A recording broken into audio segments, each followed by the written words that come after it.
L'édito politique sur Europe 1 avec Le Figaro. Bonjour Vincent Trémollet de Villers. Bonjour Dimitri, bonjour à tous. Vincent, ce matin encore les retraites, toujours les retraites, ça risque d'être long. Mais avant même de connaître le dénouement de cette bataille, on décèle déjà quelques conséquences politiques, des effets qui vont orienter la fin du quinquennat. Et le premier de ces effets, c'est qu'Emmanuel Macron a perdu sa gauche. Les cortèges dans les sous-préfectures qui sont importants, qui sont nombreux, qui se répètent, en sont la preuve. Alors ces cortèges regroupent des fonctionnaires, mais aussi des salariés de la première et de la deuxième ligne, comme on disait pendant le Covid, c'est-à-dire la sociologie traditionnelle de ce que fut autrefois la gauche manifestante.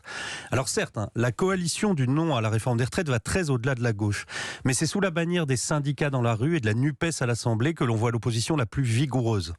Si la réforme est adoptée, et rien n'empêche aujourd'hui dans le parcours législatif qu'elle le soit, cette gauche-là conservera une rancune viscérale vis-à-vis d'Emmanuel Macron.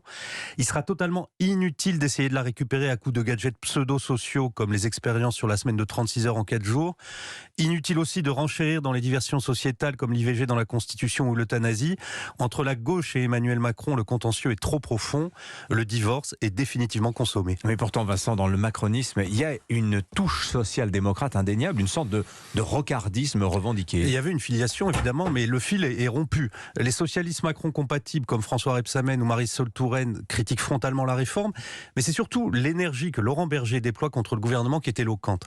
Le patron de la CFDT a restauré contre le pouvoir la possibilité d'une opposition, pour le moment relativement paisible. La dialectique habituelle du macronisme, vous savez, je suis le rempart contre les casseurs de LFI, contre les gilets jaunes, contre le danger du RN, ça fonctionne beaucoup moins quand l'opposition ne cède pas à la violence. Et pour le moment, c'est Laurent Berger qui donne la couleur de la contestation.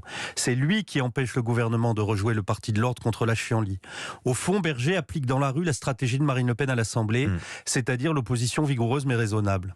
Entre nous d'ailleurs, le patron de la CFDT a aujourd'hui plus d'atouts que Bernard Cazeneuve pour faire naître un mouvement de gauche centrale qui serait à la droite de la France insoumise. Laurent Berger assure que la politique ne l'intéresse pas, mais la politique s'intéresse de plus en plus à lui. Oui, Bernard Cazeneuve qui s'exprime ce matin dans les colonnes du Parisien. Donc si Emmanuel Macron, Vincent, vous dites, a perdu sa gauche, c'est en fait sur la droite qu'il va devoir compter. Oui, ses points d'appui à l'Assemblée comme dans l'opinion sont en effet à droite. C'est vrai pour la réforme des retraites et ce le sera plus encore quand viendra le texte de loi sur l'immigration. Pourtant, il y a de quoi être sceptique sur la droitisation d'Emmanuel Macron. Cela fait 6 ans qu'on nous l'annonce et elle ne vient jamais. Ce que l'on voit, c'est une oscillation perpétuelle entre la gauche et la droite. Elle est constitutive du macronisme. On la retrouve dans un gouvernement qui regroupe Bruno Le Maire et Éric Dupond-Moretti, Gérald Darmanin et Pape Ndiaye. On la retrouve dans la majorité et on la retrouve dans les discours caméléons du chef de l'État. Alors ça fait longtemps que la martingale du en même temps est devenue un jeu à somme nulle, mais la réforme des retraites affaiblit un peu plus encore cette stratégie, sauf à considérer que cette réforme est le point final du quinquennat. La gauche dans la rue rend l'ambiguïté du chef de l'État de plus en plus intenable.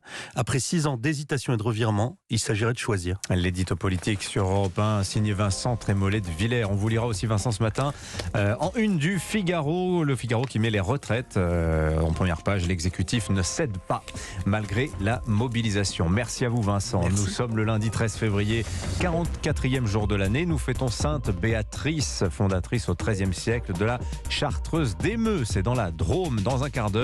Clément Beaune, le ministre délégué chargé des Transports, est l'invité de Sonia Mabrouk dans Europe Matin.